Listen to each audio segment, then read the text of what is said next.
noches. Bueno, le voy a decir algo que no es ninguna sorpresa, pero que ya lo sabemos, hay que repetirlo. Desde luego que es un dolor de muelas tener que lidiar con un presidente como Donald Trump de Estados Unidos. No hay manera de salir bien librado, si no es por una cosa, es por otra, pero siempre hay un litigio que nos enfrenta a los mexicanos con el gobierno estadounidense. Está ahora, desde luego, el asunto de los aranceles, o para ser más correctos, el modelo de comercio internacional entre las dos naciones, que no se acaba de resolver, qué va a ocurrir con el Tratado de Libre Comercio, en fin. Y ahora, pues, está la amenaza, que tampoco es una sorpresa, pero lo que sí nos enteramos es que firmó el presidente una orden hacia el Pentágono para planear misiones militares en contra de cárteles de la droga. Y pues ya sabemos que los principales cárteles de la droga, que ahora son considerados como organizaciones terroristas internacionales, están aquí en México.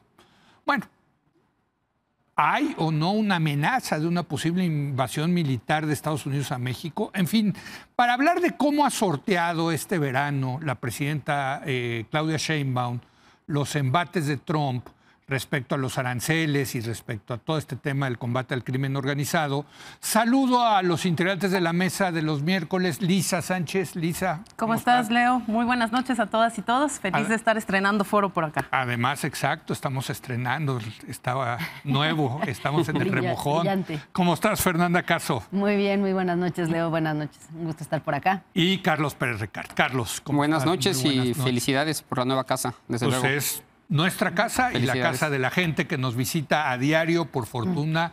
Y bueno, pues empecemos contigo. ¿Cómo viste? Realmente, empecemos con el tema, si te parece, de los aranceles. Una prórroga más de 90 días.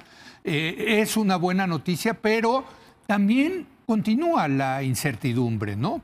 A ver, si la pregunta es cómo lo ha estado haciendo el gobierno mexicano Sí. respecto al tema de los aranceles, yo creo que en el corto plazo y en lo que llevan estos 6 meses lo han hecho bien. Sí. Muy bien, en el sentido en el que México logra un acuerdo que, si bien no es el acuerdo que tenía, sí es de los mejores acuerdos con respecto a lo que se ha aplicado para el resto del mundo y particularmente para la región de Norteamérica. Canadá. Ahora, claro, porque Canadá, por ejemplo, sí es uno de los países que impuso medidas retaliatorias también con respecto a los aranceles anunciados de Trump y tienen, digamos, ahí una relación un poco más tirante. Ahora bien, lo que creo yo que es el reto en tema de gestión, no solo de la presidencia de Donald Trump, sino más allá de la presidencia de Donald Trump, pues es el hecho de que a partir del anuncio de los aranceles y de las nuevas reglas de comercio internacional, lo que la presidencia de Estados Unidos formalmente está haciendo es cambiar las reglas del juego de la economía internacional y del comercio internacional. Y eso va a tener implicaciones no solo en México ni en otros de los países a los que se les impusieron aranceles, sino en la propia economía y el gasto público de los Estados Unidos, que ya empiezan a decir los analistas es algo que va a trascender la propia presidencia de Donald Trump. Correcto. Menciono 3 cosas muy concretas. 1, durante esta presidencia, Donald Trump no solo está amenazando con mantener los aranceles que ya tenemos e incluso renegociar términos del TEMEC, con la posibilidad de que haya 2 acuerdos bilaterales y no uno trilateral, porque él sabe que tiene muchísima más palanca de negociación uno a uno que cuando son negociaciones más grandes. 2, toda la parte de las barreras comerciales no arancelarias, que en realidad para la 4T pues sí significan, digamos, retos muchísimo más importantes, porque ahí formalmente se mete en la política interna de México, en lo que tiene que ver con soberanía alimentaria, en lo que tiene que ver con energéticos, en lo que tiene que ver con muchísimos otros temas y áreas económicas que este gobierno está buscando activamente proteger, desarrollar o rescatar, por ejemplo, en el caso de Pemex, ¿no? Por nombrar uno muy concreto. Y uno tercero tiene que ver con si Trump en realidad gana como está ganando al no imponer medidas arancelarias gigantescas que generen aumento de precios en Estados Unidos, inflación y con eso una impopularidad tremenda políticamente, sino que al revés, en este estira y afloja de las negociaciones, lo que sí está logrando es crecer los ingresos del gobierno norteamericano. Eso está ocurriendo. Esos ingresos del gobierno norteamericano van a empezar a instalarse, digamos, en las dinámicas del Congreso y del propio presupuesto gubernamental, y va a haber mucha reticencia a modificar esas reglas del juego en el futuro, porque a qué gobierno no le gusta tener un presupuesto más grande. Totalmente. Y a qué Congreso, bipartidista o no le gusta ejercer esos recursos en las prioridades domésticas que tenga Estados Unidos hacia adelante. Sí, reportaba el New York Times una gráfica muy interesante de cómo han crecido los aranceles, el ingreso por aranceles en Estados Unidos. Ya son miles de millones de dólares al mes y pues ya les está gustando, ¿no? Es lo que tú estás diciendo, ¿no? Los gobiernos cuando cae la lana, pues difícilmente dicen, no, pues ya no, vamos a deshacernos de ella. Carlos Pérez Ricard, ¿cómo has visto la reacción de la presidenta frente a los nuevos embates de Trump? Ha sido correcta, muy correcta. Ha optado por la diplomacia táctica y no por la confrontación estéril. No solamente en el verano, sino en los 8 meses de presidencia de Trump. Sí. Y es que si tuviéramos que definir la forma en la que se relaciona Donald Trump con México, me parece que la palabra cooperación no cabe. Si tuviéramos que ir al diccionario, veríamos ahí en la entrada de extorsión, en realidad. Es un mecanismo de extorsión en el que se pide más y a cambio hay que entregarle. Sí. En ese marco, en esa asimetría, en esa dependencia estructural que tiene México con Estados Unidos, me parece que la respuesta de Claudia Sheinbaum ha sido excelente. Porque no se ha refugiado y pudo haberlo hecho en el... Excelente, así. Excelente. Yo creo que ha sido muy buena. Bueno, sí. se lo pregunto en la mesa, ¿en qué cosa podría mejorar? Excelente es mejor. Creo que hay algunas, pero... Sí. Ahora las conversamos. Si quieren, vemos los puntitos en el arroz, pero... se pudo haber refugiado en la narrativa nacionalista. Sí, y hay una tentación enorme para hacerlo de un gobierno de izquierda, hacerlo mal, pero ha privilegiado el interés, no de su base, el interés de los mexicanos al procurar lo más importante, que es la estabilidad económica, mantener el TEMEC, y en ese sentido me parece que ha sido correcta, si no es que excelente. Bueno. Dicho eso, Claudia Sheinbaum se enfrenta ante un extorsionador, una persona con la que es imposible ganar. Creo que se dijo muchas veces ya en este programa. Aún haciéndolo bien, la verdad es que los márgenes son muy poquitos. Y haciéndolo mal o teniendo un error son enormes, y por eso creo que hasta ahora ha estado bien. ¿Qué sí puede hacer, digamos, en los siguientes 2, 3, 4, 5, 6 meses hacia el futuro? Me parece que 2 cosas. Dejar pasar el tiempo, con 2 objetivos principales. Uno, hacer notar a Trump, y creo que lo está logrando, que la interdependencia es real. Que realmente un carro, para manufacturarlo, tiene que atravesar por lo menos 8 veces la frontera. Sí existe la interdependencia y los precios de consumidor dependen de eso. Y lo segundo, quizás más a largo plazo, es esperar las elecciones del 2026, que cambie la relación en la Cámara de Representantes y en el Senado, y ahí quizás tener ya un punto de fuga para intentar negociar de otra manera. Mientras tanto, me parece que estamos en una situación inobjetable. Tiene que seguir haciendo lo que está haciendo hasta cuando menos noviembre del 26. Ahora, Fernanda, parece muy sensato lo que dice Carlos, pero eso es también aceptar pues que vamos a estar varios meses, si no es que a lo mejor años, con mucha incertidumbre, sobre todo para la economía mexicana, ¿no? Mientras Donald Trump esté en la presidencia, va a haber incertidumbre para México y para el mundo, desgraciadamente. Él ya lo hizo saber una vez durante su primer periodo como gobierno y no tendríamos por qué pensar que eso va a cambiar hacia el futuro. Me parece que es mejor la incertidumbre de una prórroga que la certeza de un arancel ya aplicado y que pues, en este momento es lo que ha logrado la negociación de Claudia Sheinbaum, que coincido que ha sido sumamente exitosa. Intentando pensar, bueno, ¿qué hace que la estrategia de México haya funcionado tanto mejor que la de otros países? Porque creo que en este contexto sí se puede comparar.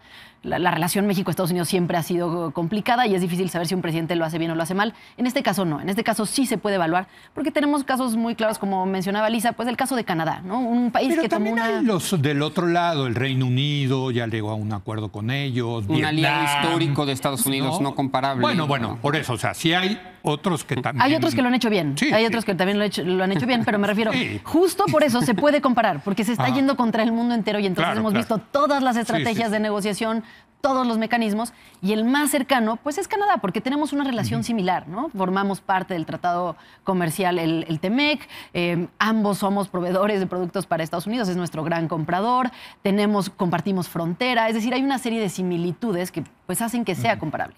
Y Canadá tomó una vertiente completamente distinta a la nuestra en términos de negociación, fue explosiva, anunció aranceles recíprocos a Estados Unidos, y lo que estamos viendo es un trato muy distinto a la hora de imponer las tasas e incluso las prórrogas.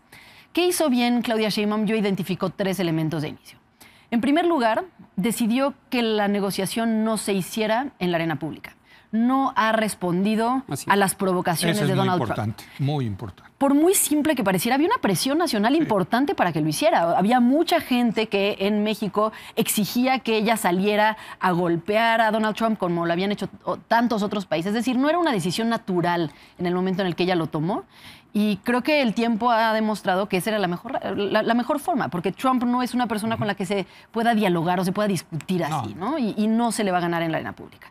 En segundo lugar, sí se ve una estrategia coordinada del gobierno en donde no es únicamente la presidenta o el secretario o el canciller quienes están llevando la negociación, sino que se ve a la Secretaría de Economía, a la Secretaría de Seguridad, es decir, a todas las personas fuertes del gobierno entablando diálogo con sus contrapartes en Estados Unidos para que esta sea una negociación del gobierno entero y no nada más de una persona. Y finalmente, México está aprovechando todas sus fichas. Podría parecer que justo por la asimetría y la dependencia de la que hablaba Carlos, estaríamos en una posición mucho más complicada de negociar. Y resulta que no, porque tal vez tenemos mucho más herramientas, y es lo que se ha demostrado, que otros países, ¿no? Tal vez Sri Lanka, pues lo único que puede discutir es comercial. En el caso mexicano, pues México sí puede meter otros elementos, como lo ha estado haciendo, como es el caso de la seguridad, como es el caso de la migración. Y le ha entregado resultados. Y le ha entregado resultados. Eso es importante. En tema migratorio no se explica la caída sin la cooperación, la caída de migración de fentanilo, indocumentados a Estados Unidos sin la cooperación mexicana. Y lo que le ha mostrado a Estados Unidos es que pues sí hay incentivos, además de lo comercial, para tener una negociación sobre el tema de los aranceles. Creo que eso ha sido positivo, también es peligroso, ya entraremos a esos temas, pero bueno, pues hasta el momento eso ha funcionado y creo que muy bien. Se tiene que aplaudir. Decías, vamos a entrar a los otros temas, supongo que te referías al tema de la seguridad, claro, porque ahí está pues esta revelación que hace el New York Times el viernes de que ya hay órdenes de hacer planes de invasiones militares contra drones, contra el crimen organizado. Muchos dicen, no, esto no va contra México, es más bien contra Venezuela, ¿no? En fin, pero ahí está la amenaza y además ayer la noticia de que México le entrega otro grupo más de presos del narcotráfico, del crimen organizado a Estados Unidos, 26 presos. ¿Cómo ves en ese asunto en particular? Lisa, tú que eres experta en Voy a traer un poco de polémica a la mesa, porque justamente esto de la seguridad es lo que yo creo que no necesariamente estamos haciendo bien para el bien de México en el largo plazo. Es decir, si una cosa nos ha enseñado la cooperación en seguridad con Estados Unidos, es que tiende a empeorar las circunstancias de violencia, tiende a atomizar el número de organizaciones criminales, tiende a armarlas para prepararse contra una guerra y eso termina por llevarse a la gente, a los civiles mexicanos entre las patas, sea por aumento en la violencia letal, sea por desplazamiento interno forzoso, sea por medidas punitivistas que se siguen expandiendo justamente para darle, ¿no?, gusto al gobierno de Estados Unidos, de miles de detenidos, de miles de procesados, de miles de incautaciones, con indicadores que hemos discutido hasta la saciedad en esta mesa y en muchas otras, que en realidad no son indicativos de si ha mejorado la seguridad o no. Son puros indicadores de actividad. Presumen 25% de caída en los homicidios. Pues el 2024 ya salió la cifra preliminar del INEGI para todo 2024. Del 25, más del primer semestre. Más 3% con entidades que sí se nos fueron, 205% de aumento de homicidios en Tabasco, 31% en la Ciudad de México, ¿no? 500 homicidios más en Sinaloa, es decir... Los indicadores se pueden manejar de muchísimas maneras y tú puedes presumir muchísimas cosas, pero lo único que sabemos es que a partir de la captura de los narcotraficantes de Sinaloa, Sinaloa está en una crisis de seguridad que no ha sido posible resolver y que a partir justamente también pues, de los cambios de estrategia donde volvimos a privilegiar el mismísimo modelo que García Luna, empezamos a ver también aumentos en la violencia letal, al menos en lo que nos reporta el INEGI hace 2 semanas con los preliminares del 2024. Yo no soy fan de la cooperación México-Estados Unidos en materia de seguridad porque justamente nos ha llevado a esa estrategia de combate frontal al narcotráfico que fue la que hizo explotar los homicidios en 300%, ¿no, desde hace 2006. O sea, tampoco le puede... Sí, pero justamente yo creo, y lo hablamos también en esta mesa cuando se anunció el plan de seguridad de Claudia, que Claudia, con el equipo de seguridad que tiene, podía ahí sí tener una estrategia de seguridad distinta, mucho más fuerte y concentrada justo en la investigación, que es como el talón de Aquiles de nuestras autoridades para poder entregar realmente casos muchísimo más sólidos, que quedara donde la impunidad fuera, digamos, como la columna vertebral del tema, y eso iba a servir para el crimen organizado, para el delito común, para la corrupción, para absolutamente, prácticamente todos los males, digamos, que nos aquejan como sociedad en materia de seguridad. Hacer lo que estamos haciendo es entregarle ofrendas al gobierno de Estados Unidos a costa de que mayor injerencia de las fuerzas de Estados Unidos, militares y civiles. Ya vimos al Comando Norte tener sus primeros entrenamientos tácticos con fuerzas militares de Guardia Nacional en Chihuahua. Yo lo que pongo aquí sobre la mesa, si nos gusta la evidencia, si nos gusta realmente discutir las políticas públicas con esa evidencia, es que eso ya lo hicimos en un ciclo anterior llamado Iniciativa Mérida y las condiciones que hoy estamos peleando son mucho peores que las que teníamos antes de empezar ese tipo de cooperación. Eso es a mí lo que no me gusta de los resultados de las negociaciones arancelarias. Bueno, pues ahí está la polémica, por cierto, y hay que introducir este anuncio de que pueden, o sea, la amenaza, es que la amenaza está horrible de una posible invasión militar. Es que yo no le quito una coma a lo que dijo Lisa. Ni una coma porque es acertado en todo lo que plantea. Sin embargo, los tiempos de la política pública no siguen a los tiempos de la política real. Es decir, los tiempos del policy no son los tiempos del politics. Tú puedes tener tu ciclo perfectamente bien pensado de creación de política pública, desde el diagnóstico, la evaluación, el diseño, absolutamente todo perfecto para 6 años. Y luego tienes la urgencia, la extorsión, la confrontación del presidente Trump. Entonces, una cosa el politics y una cosa el policy. Yo estoy seguro que si tuviera otra alternativa, seguiríamos otro derrotero.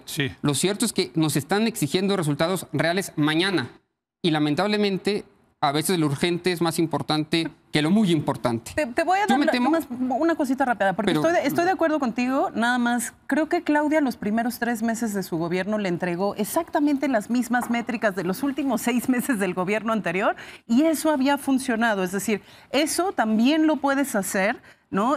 Utilizando esas mismas métricas a tu favor sin necesidad de someter la política genuinamente a una injerencia mayor de Estados Unidos. Yo pienso que la presidencia de Trump no empezó el 10 o 20 de enero. Empezó el 5 de noviembre que gana la elección, e incluso semanas antes, y ya eso estaba conversado. Ahora, yo lo que me temo es que a la relación bilateral le gane la irracionalidad y que ponga a Claudia Sheinbaum en una situación inescapable. Hasta ahorita tiene todavía el flanco de la izquierda cubierto y me parece que desde la oposición tampoco hay muchas voces que hayan nacido en favor de algún tipo de intervención. Sin embargo, una intervención, aunque fuese con drones, y la información que tenemos de las últimas 3, 4 semanas de Reuters, del New York Times, apunta que en este momento ya hay drones de la CIA en territorio mexicano. Y aviones. Del Comando Norte. Aceptados de la DEA, por México. No aceptados públicamente. Las filtraciones es que son... O sea, que el gobierno de México lo admite.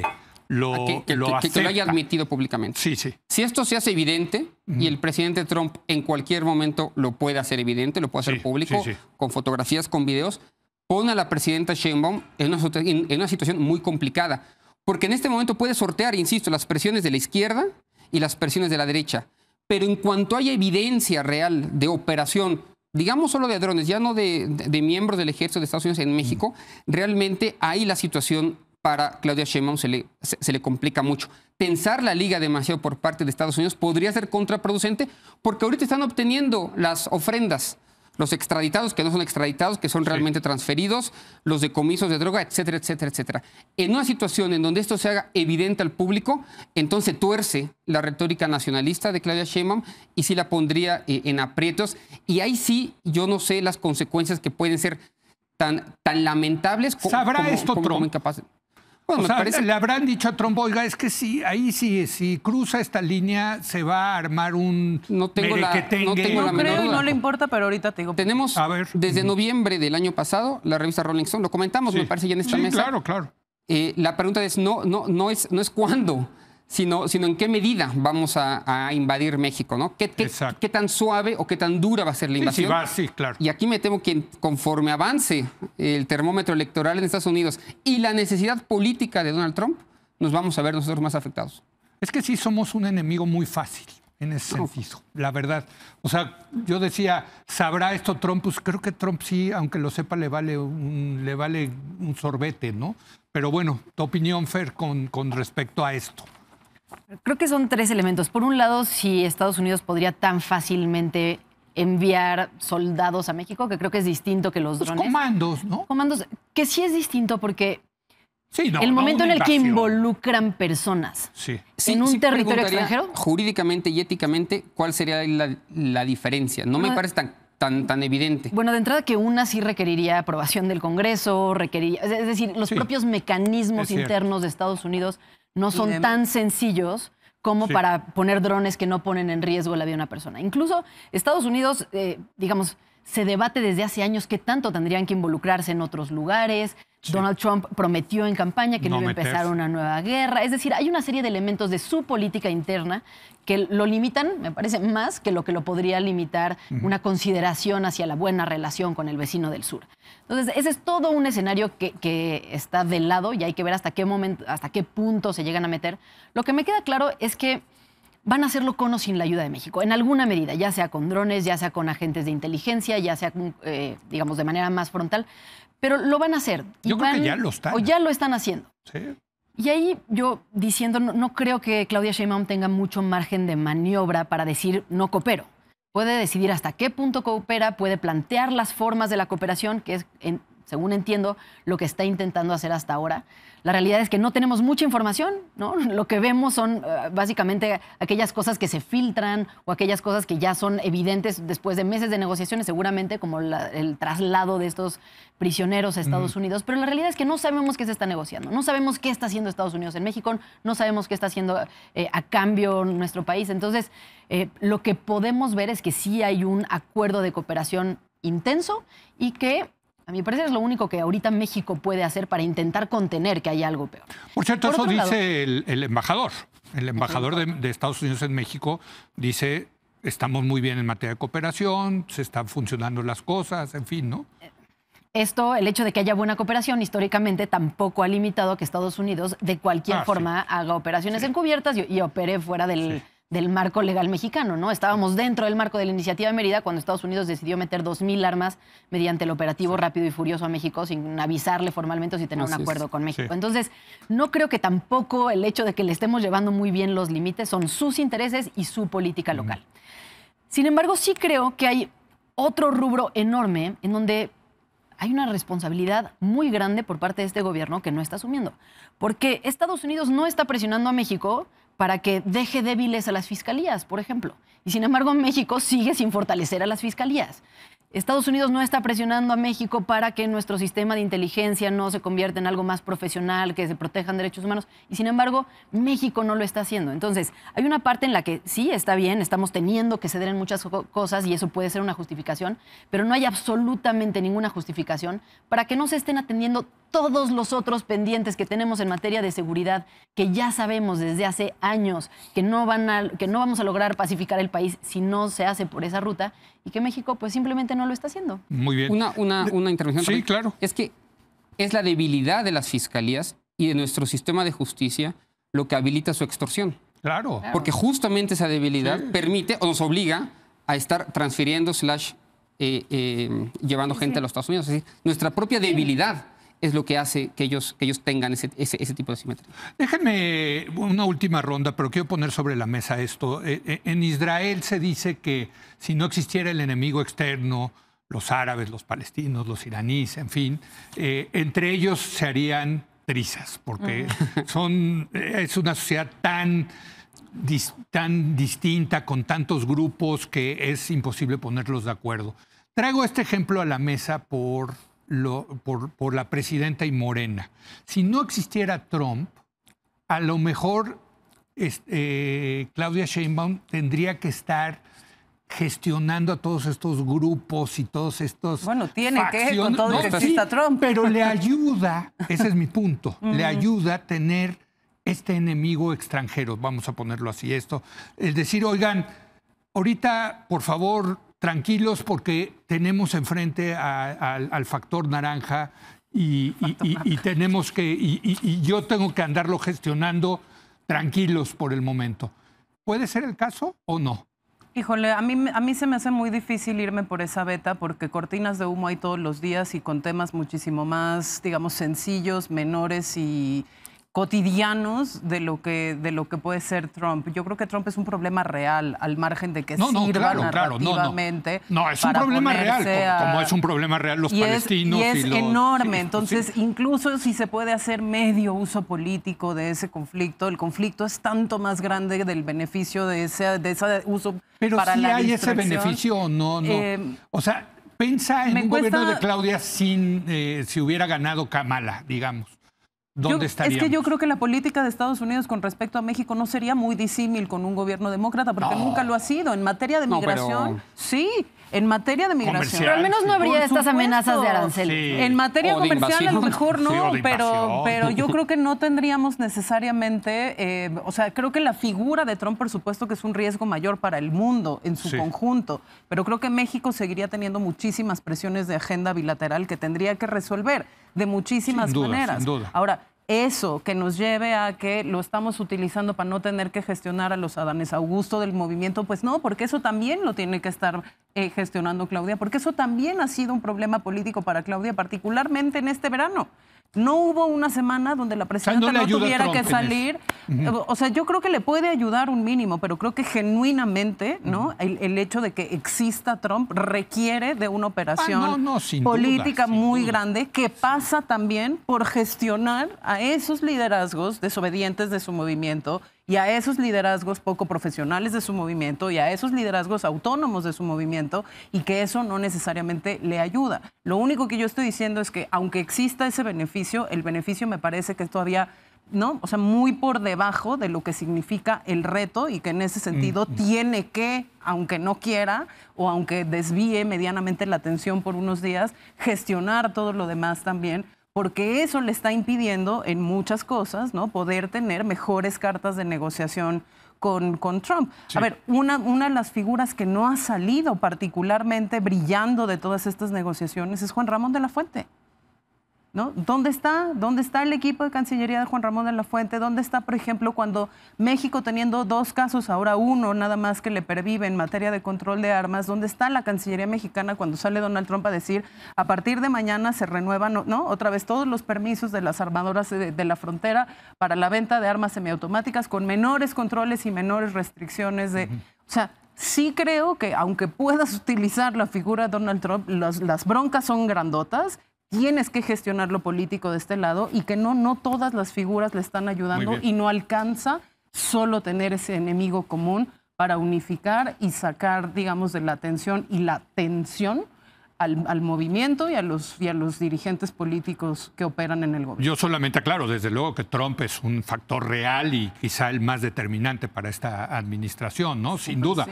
Pero yo creo que ese factor sí une de alguna manera a la coalición gobernante, ¿no? O sea, tú lo decías, es que está el flanco izquierdo, está... Bueno, a todos esos les puede voltear la presidenta y decirle, oye, compañero, no es momento ahorita, ¿no? Échame la mano, o no. Empiezo por el principio. Trump es la variable que va a lograr explicar el éxito o el fracaso del gobierno de Claudia Sheinbaum. Sí. Su sexenio cambió drásticamente el día que se dieron los resultados electorales, el 5 de noviembre. Sí. No tengo la menor duda que ello. Ahora, Claudia Sheinbaum había ganado con 35 millones de votos antes de que Trump fuera presidente. Sí. Claudia Sheinbaum había sido ungida precandidata y candidata única antes de que fuera presidente Trump. y en realidad ya tenía, digamos, el dominio del partido antes de Trump. ¿Qué sí se exigiría ahora en esta situación? Me parece una política de máxima unidad, como la que hay, pero también de mínima apertura, que es lo que yo no veo por parte de la presidenta Sheinbaum. No solamente ante Trump, sino ante la política interna. Ya lo iremos a comentar en estas mesas seguramente todo el semestre. Sí. Pero esa política de mínima apertura se podría haber reflejado, desde mi punto de vista, en la conformación de la Comisión para la Reforma Electoral que se discutirá el siguiente año. Entonces, sí algo ha ayudado, pero de ninguna manera me parece que esa variable ha sido la que explica, digamos, la capacidad que ha tenido la presidenta. No lo explica, pero yo sí creo que le ayuda. O sea, también Lisa dice que sí, pero que el beneficio es bajo, ¿no? Imagina, o sea, no. unidad entre Trump con un Adán Augusto que no se baja, pero tampoco aparece cuando el escándalo de la barredora en Tabasco y una de las partes de la política de Trump es quitarle las visas a los políticos mexicanos y hacer que los criminales hablen sobre los políticos mexicanos. Ahí es en donde yo te digo que no, que esos factores de poder los tiene que controlar mejor y no los ha controlado mejor porque tampoco le ayudan para negociar con Trump una agenda de seguridad, pues cuando tus principales implicados son los que te controlan el Senado. Eso sí, pues sí. Adelante, Fer. Yo diciendo, a ver, por supuesto que sé que, y coincido en que Trump es una amenaza real, es la fuente de muchos de los grandes problemas que hoy hay en México y que además pues, nos tienen en un constante estado de incertidumbre. Pero sí creo que esto le da a Claudia Sheinbaum la posibilidad de ponerse en otro nivel. El que tu contraparte y tu interlocutor sea el presidente del país más poderoso del mundo, de manera cotidiana, pues sí te pone en un nivel de líder político mucho mayor que si fuera todos los días tenerte que pelear con el líder de tu propio partido. A ver, lo tiene que hacer, tiene que lidiar con ellos. Pero ¿hacia dónde creo yo que esto le genera fortaleza hacia Claudia Sheinbaum? Ha crecido la figura. A ver, crece, digamos, sí, en términos mediáticos, en términos políticos. Sí. Pero no necesariamente porque haya mayor unidad hacia dentro de su partido, sino porque hay mayor consenso con quienes están afuera de su partido. Y ahí sí veo una diferencia. Veo a los gobernadores de oposición en un apoyo a Claudia Sheinbaum porque tenemos que negociar con Estados Unidos. Y si yo soy la gobernadora de Chihuahua, en este momento no me voy a poner a hacer política interna porque la prioridad para todos es que la frontera siga funcionando, que pueda seguir vendiendo los coches que se producen en mi estado allá. Lo mismo que si soy el gobernador de Querétaro y estoy haciendo autopartes. Es decir, sí hay un consenso alrededor de eso. Y por parte del empresariado, que no serían ninguno de estos dos rubros, pues los aliados naturales del gobierno morenista por todo lo que se vive en el país, por su propio discurso, pero que hoy sí hay un espíritu de colaboración, al menos durante la crisis. Es una cosa nacionalista durante la crisis. Claro. Y sí, el mayor reto de Claudia Sheinbaum en términos políticos hoy está dentro de su partido, eso es indudable. Pero me parece que sería mucho peor si además tuviera a todos los demás también en una oposición radical que hoy no es la que se está viendo. Un último comentario. Creo que fue Denise Dresser la que tituló una columna El verano de Claudia o el verano de Sheinbaum. Porque mientras sus rivales políticos o aliados políticos dentro del partido mostraron las posturas, me parece que en los últimos 2 meses vimos mucho crecer a Claudia Sheinbaum relativamente frente a Adán Augusto, frente a Monreal, frente a Noroña. Está en otra altura como una suerte de brújula moral del movimiento que ya no representa a ninguno de ellos. Pues ahí está. Como siempre, un privilegio poder debatir con ustedes. Qué bueno que estamos de regreso. Gracias, Lisa. Gracias, Carlos. Gracias, Fer.